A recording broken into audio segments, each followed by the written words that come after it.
We are live. Anytime you are ready.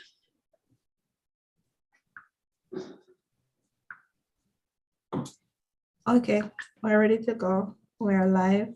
All righty.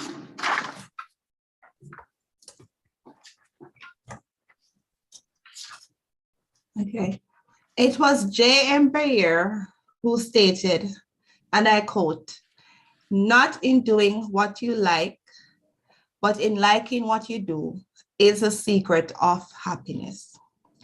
I am truly happy this evening to greet all our valuable and faithful listeners in social media and around the world on the various platforms.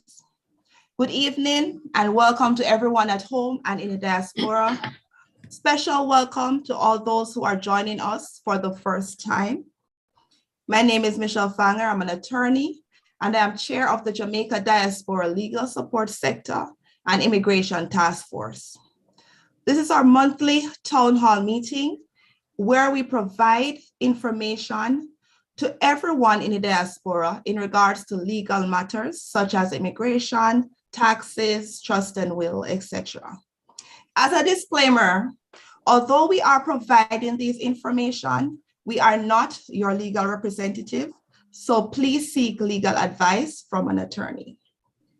Our task force boasts over 100 attorneys that practice in several areas of law, such as I mentioned, immigration, trust, wills, criminal, entertainment, just to name a few. Our attorneys are located throughout the United States, the Caribbean, and other countries around the world. With that being said, we'll be focusing today on the Ministry of Justice in Jamaica, and I'm delighted to have the Minister, Honorable Delroy Chuck, today to impart some of his knowledge on the operations and functions of this ministry and how it's available to help all Jamaicans and those especially within the diaspora or targeted audience. At this time, our Vice Chair Nadine Atkins the Flowers will be introducing the Honorable Delroy Chuck. But remember, after the presentation, we'll be accommodating questions and providing answers. Don't shift that dial. Good evening, everybody, and thank you very much, Michelle.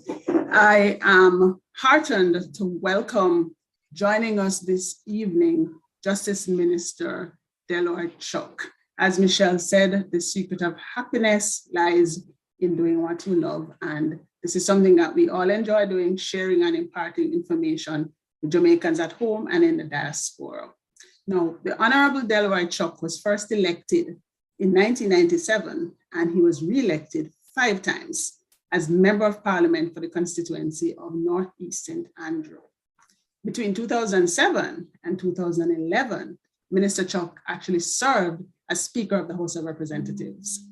And in 2011, he served a short stint in office as the Minister of Justice. He was again assigned to that portfolio in February of 2016, and yet again reappointed by Prime Minister Holness in 2020 to continue the work of building a first-class justice system.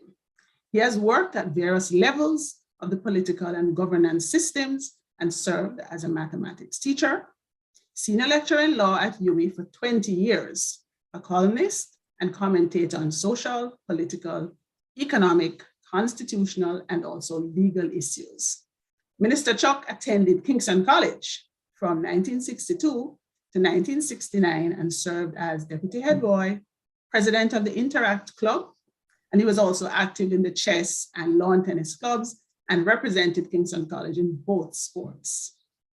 Minister Chuck won a scholarship to the University of the West Indies Mona campus, where he read for and received an honors degree in special mathematics.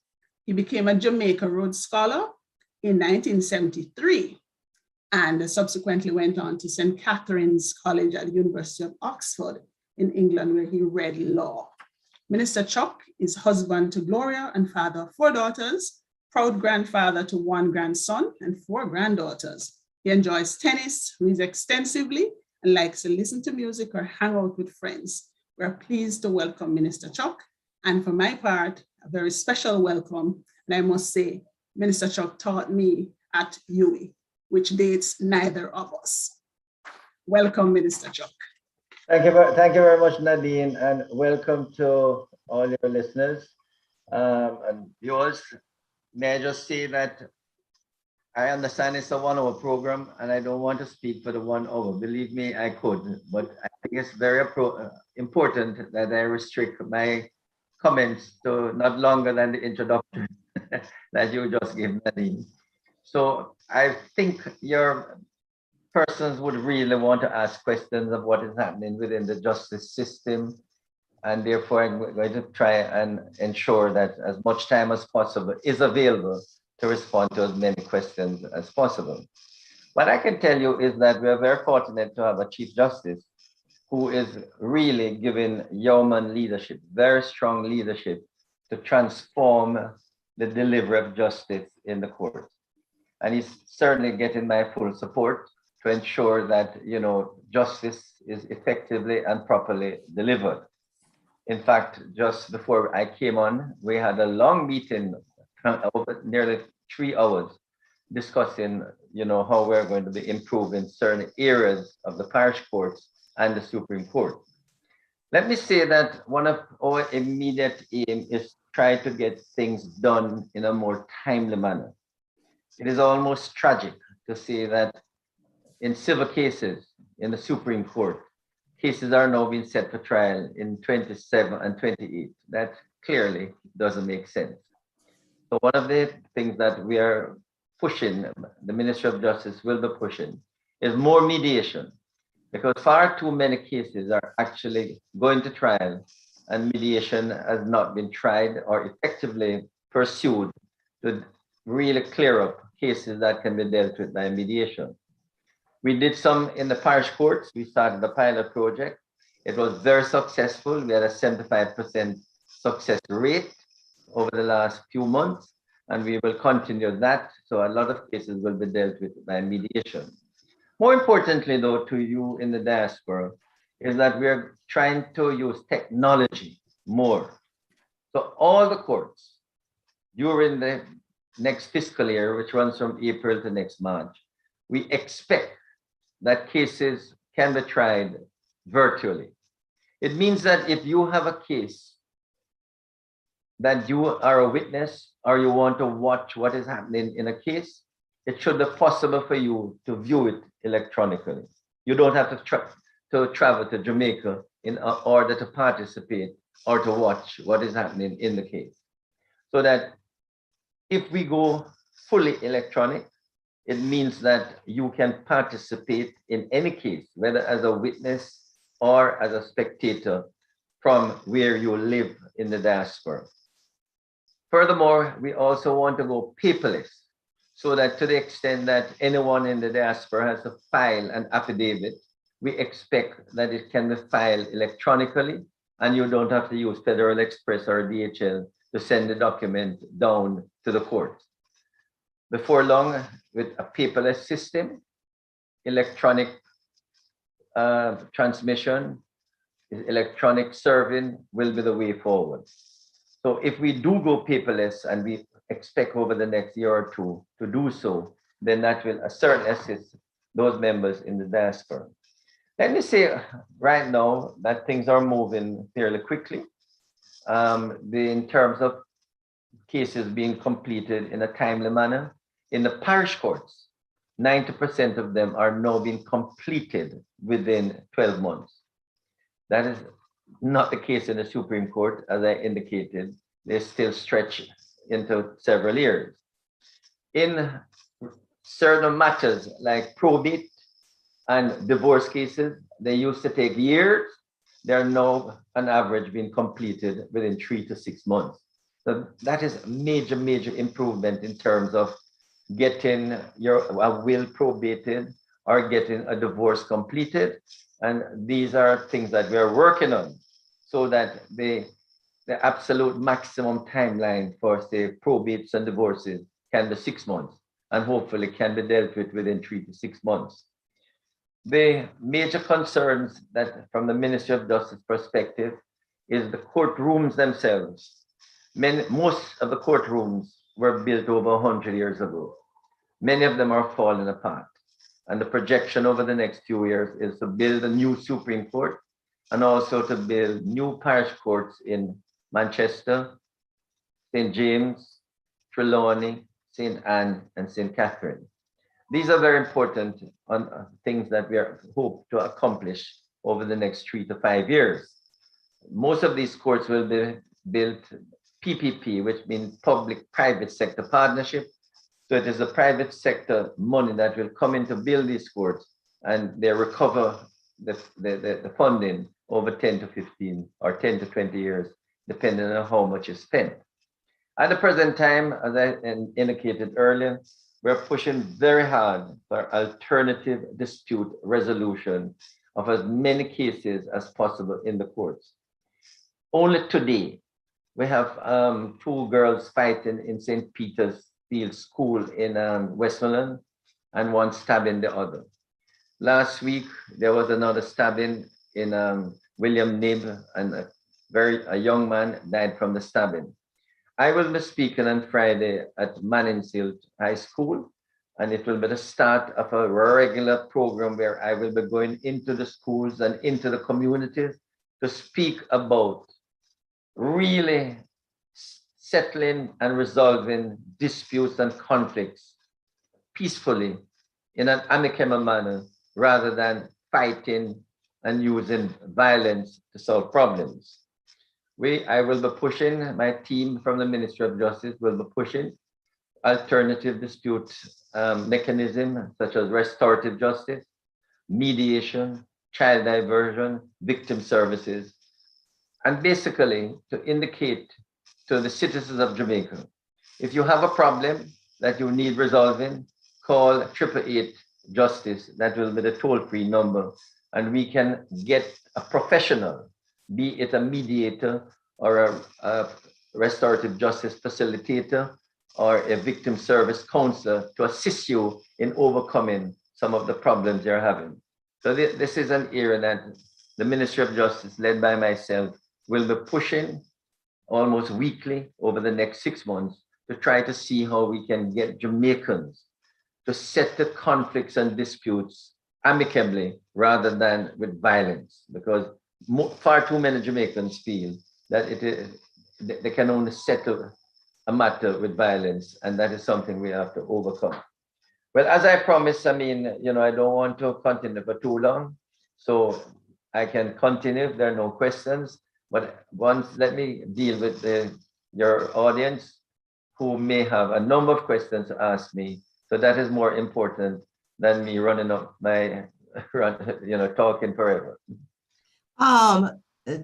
Currently, we don't have any questions because you're very detailed on other things that are of interest. So please go on. If any, if you don't mind, if any questions come up, I'll definitely give a heads up. All right. So basically, you or yourself or Nadine can stop me at any time. Just a question has been posed. So just to expand on the alternative dispute resolution, we feel that this is important because the courts are now bogged down with many cases. In the parish courts, we have over 70,000 cases that come into the courts every year, an average annually. Of these, there are about 23,400 criminal cases, about 22,000 civil cases, and another 20-odd thousand family court cases that go to the family courts. Now, these are matters that really take up a lot of time and create a lot of stress and frustration for the parties.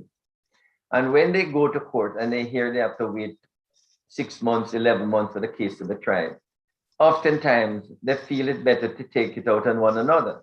And this is why we are now encouraging parties, even before you go to court, you can go to one of the justice centers across the island, which I have put up a justice center in every parish. I have put in place a victim service office in every parish. There's a restorative justice center in every parish, child diversion officer at the justice centers and in every parish. So what we're urging, persons in Jamaica, if you have a matter, even before you start litigation, you can go to one of the justice centers or even to the victim service office. Explain and let us see if we can get the parties to go via mediation or restorative justice. And now the Ministry of Justice will be paying the mediators and the restorative justice facilitators.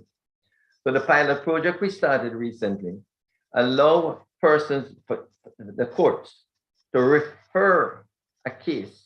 The parties are in court. It might be a mentioned date. It might be a case where a trial date is being set. We have been urging the judges, the parish court judges, and persons in the courts to refer appropriate cases to mediation or to restorative justice. That is to really give the parties an opportunity to participate in settling their cases. Because with mediation, especially in the parish courts, many of the litigants can't afford mediation. So what we have said that if you can afford it, you can pay the mediators yourselves. But if you can't afford it, the mediator must do a means test. And the means test is what we utilize to say that we at the Ministry of Justice will pay the mediator because you, the parties, can't afford it.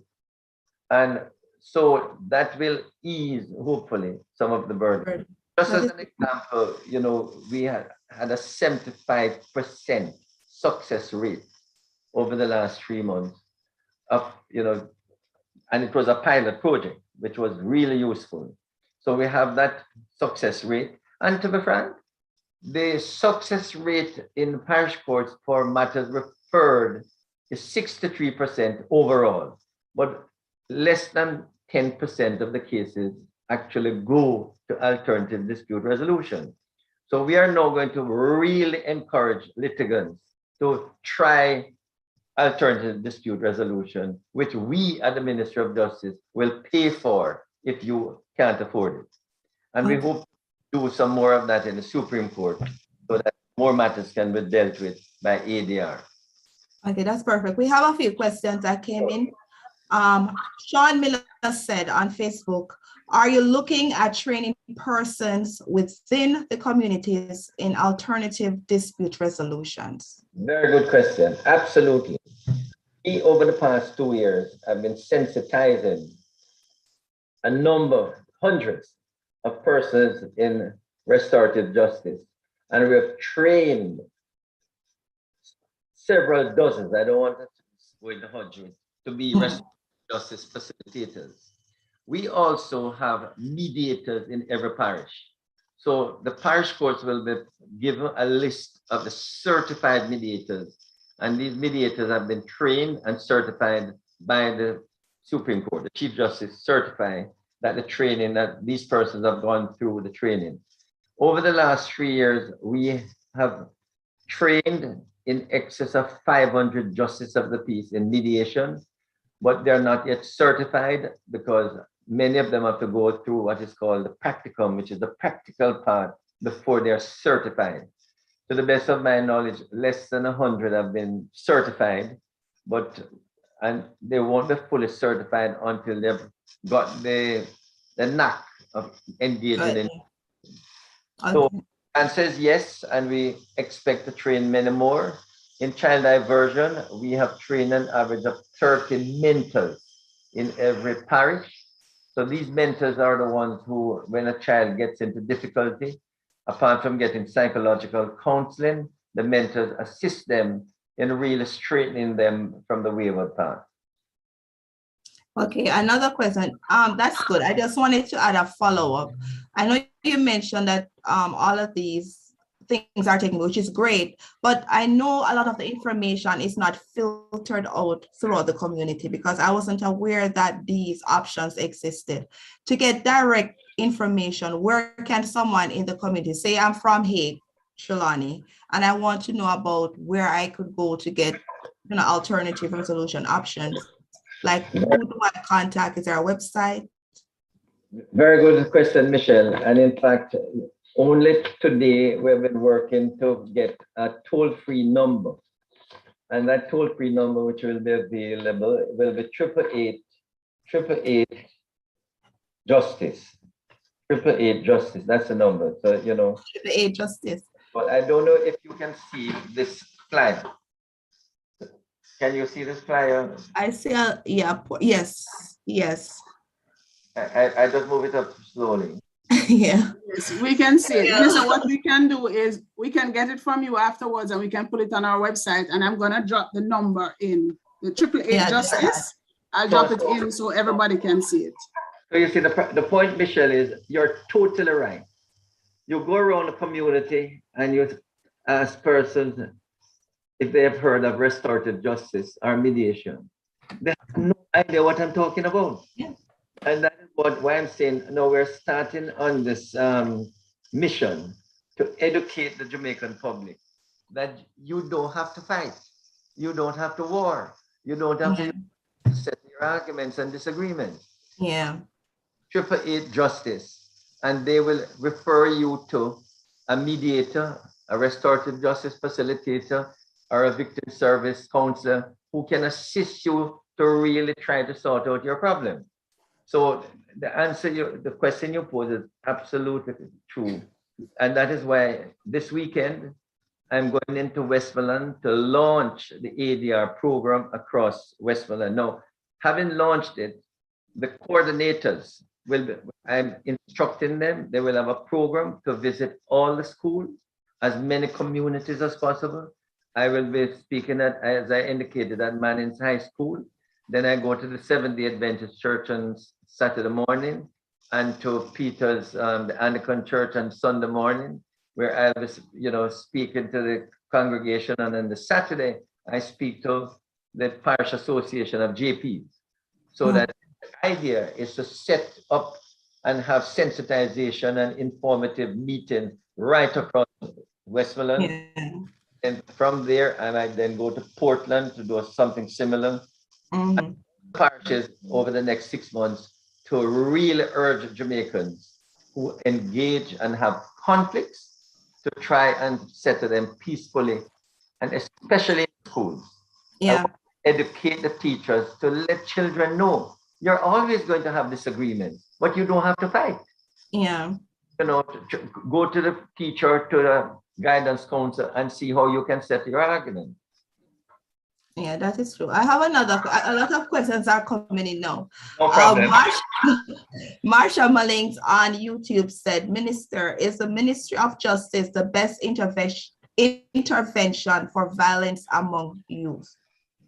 Well, put it differently, and I'll give you a short answer. The answer is everybody has to play their. The truth of the matter is that the Ministry of Justice, the Ministry of National Security, for instance, the Ministry of Gender, it has a program for domestic abuse.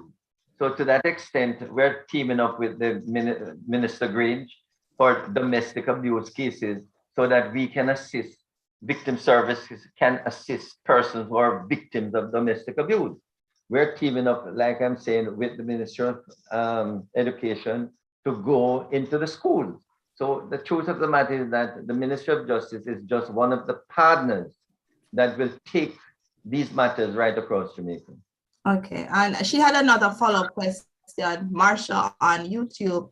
She said, will the ministry work with other organizations to intervene in violent confrontations among youths? Absolutely. So for instance, I know that the European Union will be utilizing national NIA, National Integrity Action, to assist a few communities. Trevor Monroe has already got in touch with me how we can, in 3 communities, violence-torn communities, how we can assist to work with, different organizations to really get these communities to avoid violence and as much as possible. Okay, that is good. Shanika on Facebook, she wanted to know, is there a program where persons can be trained in alternative dispute resolution? Absolutely. So that we're training and sensitizing as many persons as possible. in restorative justice. We have regular training programs. So it's been done, and we're going to continue that. Quite frankly, we want to, as I say, sensitize all of Jamaica about restorative justice, but we're going to be training more persons as facilitators. The facilitator gets a 6 weeks training. And the idea of the facilitator is to be able, if two parties are in a dispute, one has committed a wrong, is to get both parties to sit with their families or with the communities in a circle, and you have a restorative justice circle, and that facilitator try to get the parties to restore their relationship. Okay, Sean Miller, if you can respond to this question, he said, what are some of the job opportunities and job trading programs, I guess training programs, that the government and private sectors are offering the youths of Jamaica? It is a challenge. The most interesting thing at the moment is that there's a great demand and lack of youngsters with the skills to participate in the BPO, in the tourism sector. In many of the real challenge is that many of these youngsters do not have the skills or certification in order to go and farm work program or hotel workers program. What we find is that as soon as the persons are trained and they go to the hotels to work, the employers from abroad come to the hotels and employ them out of the hotels. So, you know, the hotels are now short, and they're eagerly training more people to work in the hotel sector. With the pandemic, hopefully drifting behind us, the hotel sector is doing extremely well, and they're finding difficulty getting persons to work in the hotels. The fast food areas are finding difficulty getting workers at the moment. But it is a fact that these are poorly paid jobs, but you know, youngsters need to be from a small job before they go upwards. So we have youngsters must look to the BPO, the fast food restaurants, the hotels. Virtually all of them are now seeking workers. Okay, thank you for that response. Shanika also said, with the increase in violence in schools, has consideration been given to conducting seminars on ADRs with guidance counselors in the different parishes to assist with resolving issues earlier? Well, that is what I said earlier. I am going across the parishes, and I will be working with the Ministry of Education to have in every school a program to inform teachers and the senior students about ADR and to get as many of them trained in restorative justice, let them know about child diversion, that, you know, children who are wayward in the schools, that they can get mentoring and psychological help, that we at the Ministry of Justice will be offering free. And we really would like to identify students who, for one reason or another, seem to be drifting and acting abnormally, to refer them to us at the Child Diversion Office. So if they need psychological help, we have trained psychologists to help them. If they need mentoring, and believe me, we have so many success stories. And as I go around the parishes, we're going to use a few of these success stories to inspire other families to let their children or child get mentoring as much as possible. That is true. Another question, Sean Miller on Facebook, he said, are you working with the Ministry of Education in addressing violence in schools? In my community in Jamaica, the majority of the crimes that are committed, according to the police, are by young person who may have dropped out of secondary school and have nothing to do. They did touch on that a little bit earlier, but it has to be ramped up. So I agree that especially the dropouts, they go on the street corners and all they do is rub their hand below with marijuana. Right? Throughout the day, you see them rubbing marijuana in their hand middle, and they have split. Every now and then they get a job on a site, a construction site, we need many more of these youngsters to be trained. The Prime Minister, the Minister of Defense, has a program now, Hope, we call it Hope, where they can be put in various placed, in job placement.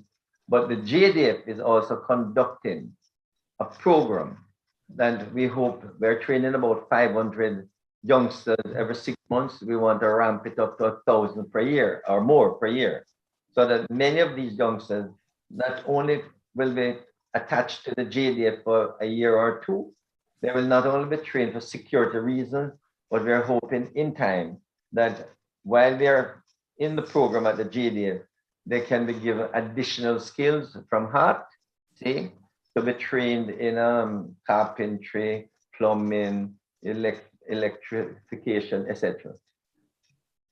Yeah, I love that response. Sean Miller also wanted to know, he said there are groups in the diaspora that specialize in community policing training. Would the ministry be interested in getting some of these organizations to assist in helping our police force with this?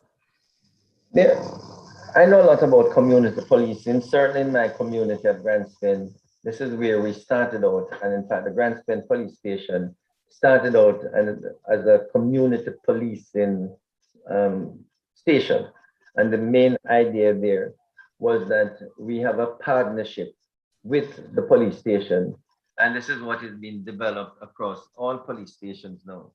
So the custodians of every parish are now working with the GPs and other stakeholders to work closely with the superintendent or the inspector of police at every station, so that there is a committee that will be working with the police to engage in as much community policing as possible. This doesn't come under the Ministry of Justice. It's really under the Ministry of National Security. Okay. But GPs come under the Ministry of Justice, and we are working closely to ensure that the justice of the peace and other stakeholders work closely with the police. The truth of the matter is the program needs greater attention. The problem is that the police themselves are under severe stress because of the various crime problems in several communities. But it would be useful to get a better organized community policing across not only these communities that we have the stress, but across all communities. Okay, thank you for that. I also, while you were talking, I just wanted to ask, I know you've mentioned that all these training, if for instance, like I wanted to work as a counselor or help with the alternative dispute resolution, but I'm not a JP, but it's something that I want to do to assist my community. How do I sign up for something? Well, that same number, 888, which is now coming in stream, they will direct the persons to the coordinators in each parish or to the overall coordinator for any ADR program. And they would then take their number, address, and email or contact number in order to get them to participate in a training program whenever it is on. The reason why we it's not only for JPs. Most of the mediators are not JPs. Okay. You may have a lot of mediators across the parishes now, and very few of them are actually JPs. The truth of it is that we were trying to get more JPs to be trained as mediators. So one of the things is that I've been trying to, get the JPs who do a yeoman service, most of them, really go out of their way voluntarily. So I was saying that, you're doing voluntary work now. If you get trained as a as a mediator or the RJ facilitator, you could earn a small income. And even if you don't want to earn an income, you will still can perform a better voluntary service. So I had put on a program and pay the trainers to train the facilitators and mediators, because to be trained as a mediator is costly. But we at the Ministry of Justice had done it for the GPs. Now the restorative justice facilitators, we do that free too for everyone. But it's just a question of getting onto a program so that I don't hold me to it. I don't know how often, but I know at least 6 training programs are conducted throughout the year. Okay. Minister, you've given us so much food for thought. As a criminal law practitioner in Jamaica, I am very heartened to hear about a lot of these things. I spent many years throughout the courts in the country, and so I'm very heartened about this. But for those of us who are in the diaspora, we want to help. Yes, you told us about the 888 justice number, but is there any information available on the website, for example, because that's where a lot of persons will perhaps try to look first? Well, you're right. And the truth of it is that some, but not all, but with this program now that I will be embarking on, this very weekend, we're hoping that we can put more information on the website so that even this poster that I will WhatsApp to you shortly, Yes. share it. It was just finalized today, so I can take it away tomorrow. And only last week we had posters on mediation that were circulated in all the courts. So it is a work in progress, and it should have started long ago. But we want to make sure that once we start, we can continue and not break off. Yeah, it's good just starting now because it's needed right now as you see what's going on. It's really needed, and I'm glad you're doing, because talking to you, I get more aware of actually what is happening and what is being done behind the scenes. Because as I said, the information is not really filtered out if you're not actively involved in like a court proceeding, etc. So people don't know, but I'm glad you're providing this information. Rupert Francis said, "Good, Mr. Minister. It is good to see a minister responding directly to questions from the public. Well done, Minister." And he had a question. He said he's not sure if you answered this question before. Labor, what's that? Labor, no, here it is. Do you think the diaspora can truly help Jamaica reduce crime in Jamaica? By the way, no, Rupert, okay? Rupert has been to Jamaica offering his service to help with the crime problem in Jamaica. Crime, I know a little bit about crime. Crime is not easily resolved, okay? I mean, one of the major difficulties is that the crime in Jamaica is international. There are persons abroad who are supplying guns and money to gangs in Jamaica. And we're aware of it. It's a question of how do we catch the culprits. In America, you can buy as many rifles as possible, as many bullets as possible. You can't do that in Jamaica. So that these things are coming to Jamaica, and there's no month that pass by where they don't pick up guns and bullets being sent to Jamaica. But apart from that, many of the violence producers are actually in the United States and given direction here in Jamaica. But then the system is so corrupt that even when you catch the violence producers and you put them in custody, in jail, they are in jail serving sentence and still are able to get cell phones, which you confiscate regularly. But they get cell phones to call persons and direct who is to be killed, who is to be extorted, and what is to be done. So what I'm really saying, and that is coming now from the corruption of persons in the waters, no doubt, who rent out their phones to these people. So you have that level of corruption. A lot of the violence is due to the corruption within the system. You have a situation now which is in the news that many of the police officers are actively engaged with the gangs. So I'm not telling you anything new. Some of them are gang members.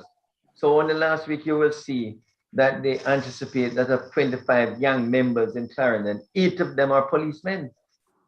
And when one was arrested, one of the policemen then fled to the United States. So he's now being sought to be extradited back to Jamaica. You have the Lotus scamming, which involves fleecing old people abroad, hundreds of millions of United States dollars. And when it comes back to Jamaica, it is one massive fight between all the parties involved over the money that they get. So, a lot of the conflicts you see now in Westmoreland, Hanover, St. James, and other parishes is because of the fight over the scamming funds. And it is the same with extortion. When people are extorted and businessmen pay out money, then the gangs start to fight over turf and who must control the money. So you have a situation now in Jamaica where perhaps about 80% of the murders are with guns, and a large percentage of those murders are actually gang members killing one another. So what is happening in Jamaica is similar to what's happening in Chicago and Los Angeles in your inner city communities there. It is a challenge. I'm sorry for the police, but the truth of the matter is that the police has to clean up its those who are not really acting professionally. Because if you have a situation where you're going to bust a gang and the police is informing the gang that you're going to be busted, then you have a challenge. So the truth, Rupert, all the help that is needed can be used, but it is a challenge which we are trying to find. Minister, I am a great believer in personal approaches. What from your standpoint, what are some of the things that we can do as Jamaicans, whether we're in the diaspora or we're at home? I heard you mention that the situation where the police were alleged to be gang members. And I think I saw a newspaper article that when the ID parades were conducted, the persons were not pointed out. We know there are many, many reasons for that. But it's not that they were not pointed out, Nadine. It's that the two witnesses refused to come to them. So you asked a question, they have already given statements. But for one reason or another, they just refuse. One is in the States, one is here. The one in the States said they're not coming back. Is it that they were threatened? Yes. That they were bought? Right. Why are they not? You see, so you find a situation where the IC witness is not only the best witness, but the most difficult to convince. Absolutely. The trial that is going on now. The two witnesses, the main two witnesses, if they did not have the courage to come forward with their life at risk, admittedly they're not in Jamaica, they're giving their evidence from elsewhere. I think one may have returned to say that he's willing to come and face the consequence and may have come back to Jamaica. But most of these witnesses, and this is the beauty of virtual trials, they were abroad. They were in other countries and giving their evidence from abroad. So the end result of it is that they were a part of the gang. And I don't know what will be the result of the case, but at least there were evidence indicating what took place. Okay, I have another question adding on to what Nadine just said. I know with all that's happening, usually you hear, it's the law that's getting them out. The law is the reason why their sentence is so low. Are there any steps being taken to make reforms to majority of the laws that are actually maybe outdated, need to be updated in regards to crime? Because sometimes I see where the police will say the officers did their job, but then it was the legal system that released it. The truth about it is that many of the laws and the penalties need updating. So, quite a number of these laws should be updated, especially for, statutory offenses. But in relation to the serious offenses, I think you will know, Nadine, that the Offenses Against the Person Act, the maximum sentence is still life imprisonment. Right. It can be imposed for nearly all of the offenses under the Offenses Against the Person Act. They are now the Firearms Act, where the government is insisting that persons for being in possession of firearms must not be sentenced to a long-term or life imprisonment, must serve a minimum 15 years before they can be considered for parole. So that is what is being suggested by the executive. And tomorrow I have another meeting in the afternoon, the National Council on Justice. And one of the areas that I will be discussing with the judges and the Commissioner of Police and the Minister of National Security is whether or not sentencing guidelines that have been put by the judges, whether we should not revise them so that a harsher sentence can be given, especially for crimes which are prevalent, such as scamming, gun crimes, maybe wounding and stabbing. You know, the truth of the matter is that we have to tackle the crime problem from all fronts, and harsh penalties can be one area that we can send the right signal that if you engage in a serious crime, you will have a significant sentence to serve.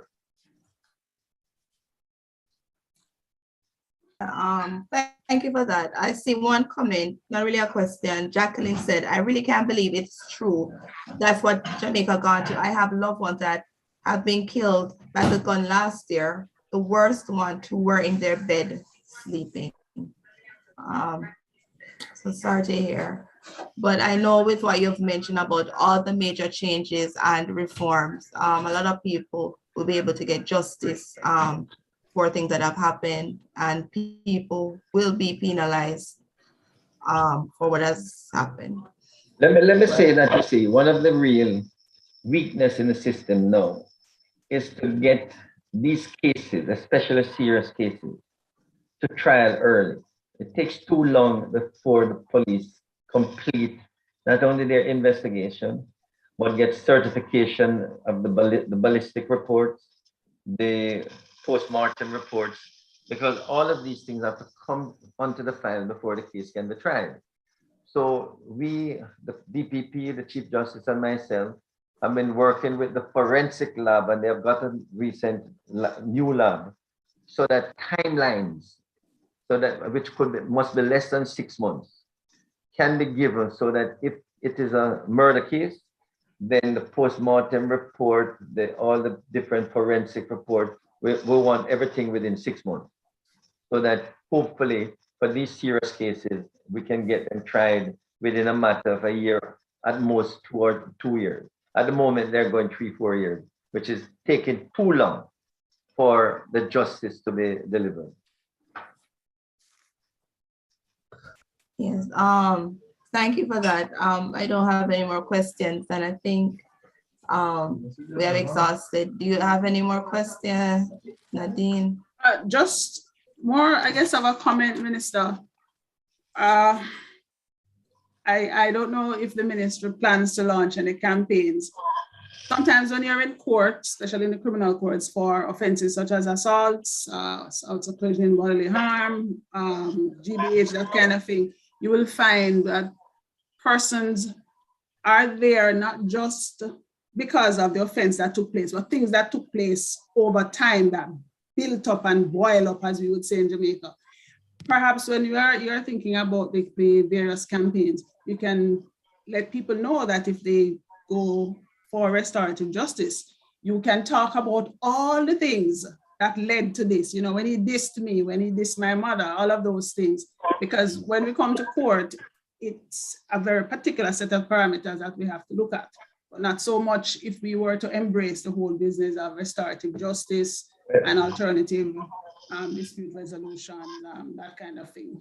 To be frank, Especially for crime, because the criminal aspect, because that is where I lived for a long time. and Nadine, you're quite correct. The point about it is that we have met with the judges, all the judges, and encourage them, not in all cases, but in appropriate cases, especially where the parties know one another, to go to restorative justice, because as you have said, that act of wounding, that act of violence, which was there, one person is now being charged, did not just start there, as you quite right to say. It may have stretched back years and culminated in that act of violence.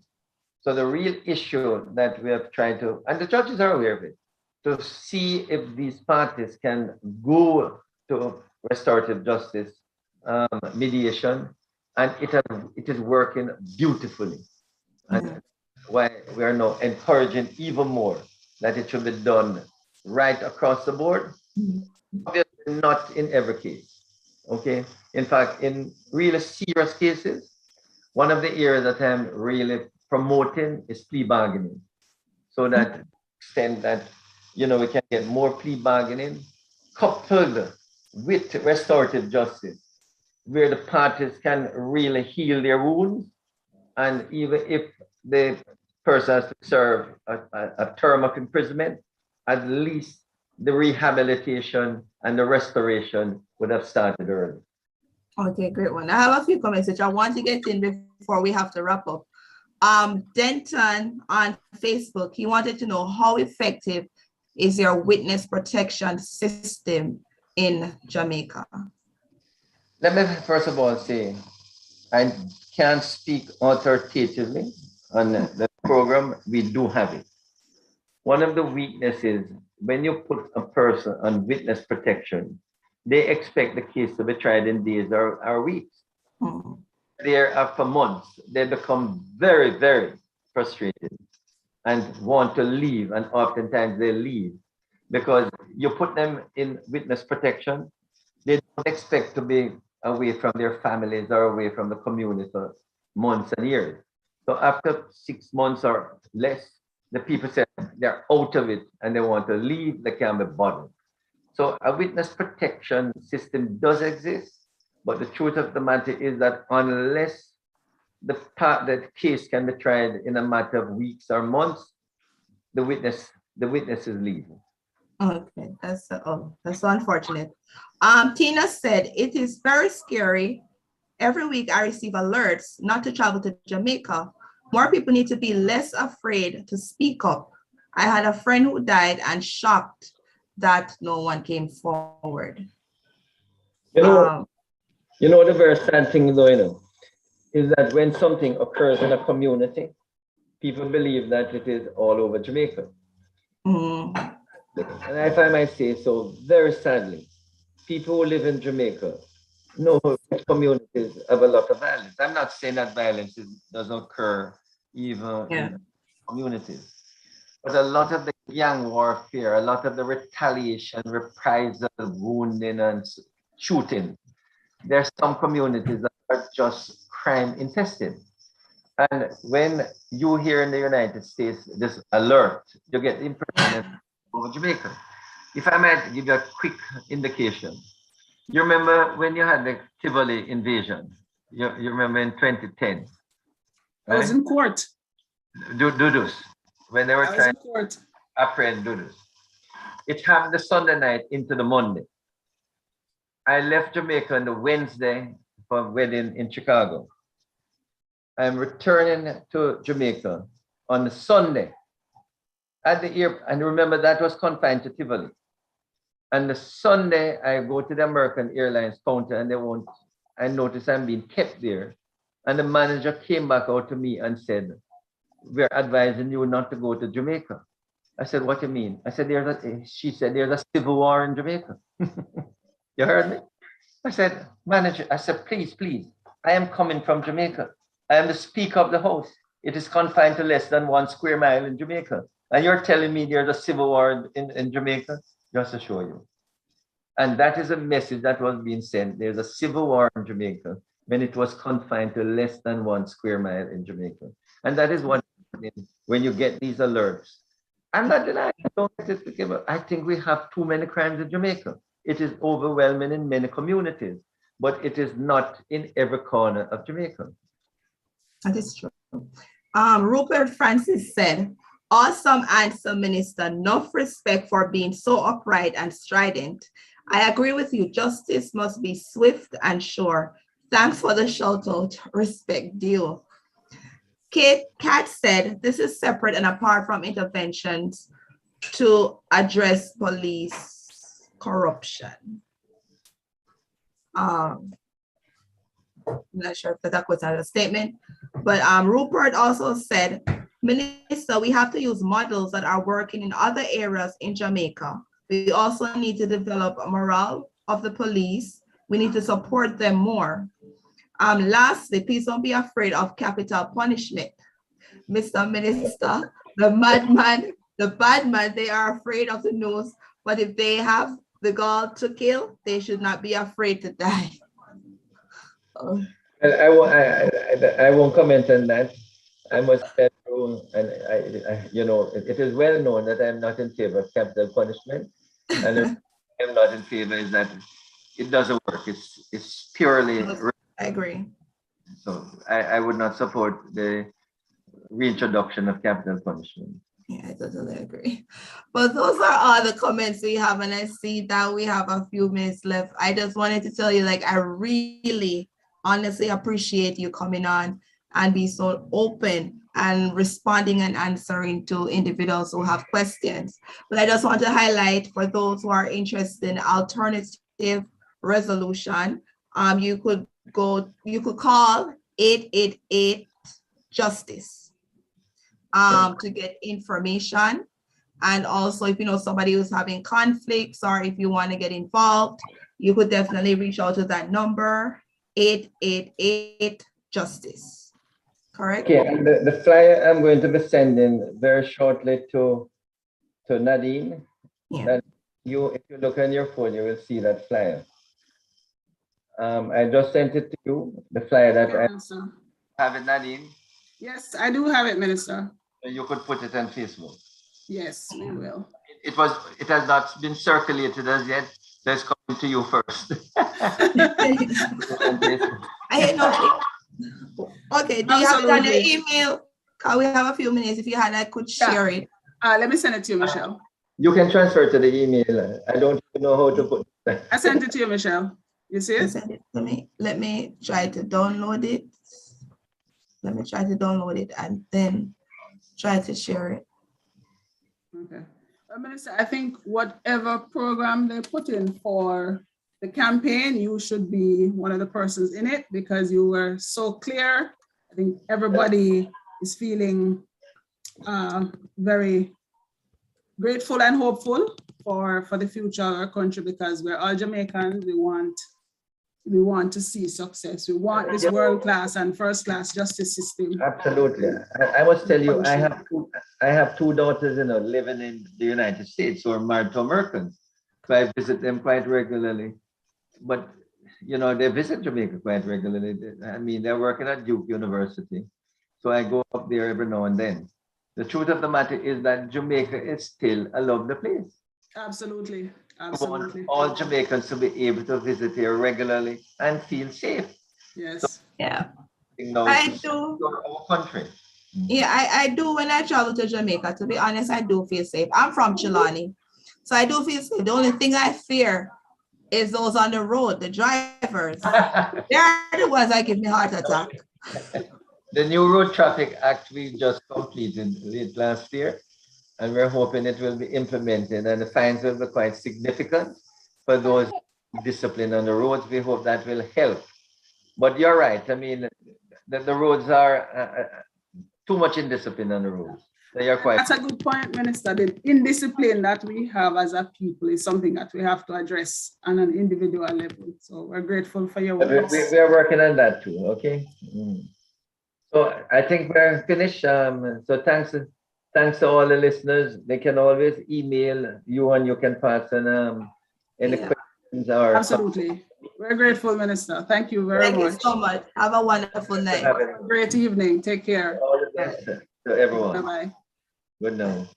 Good night.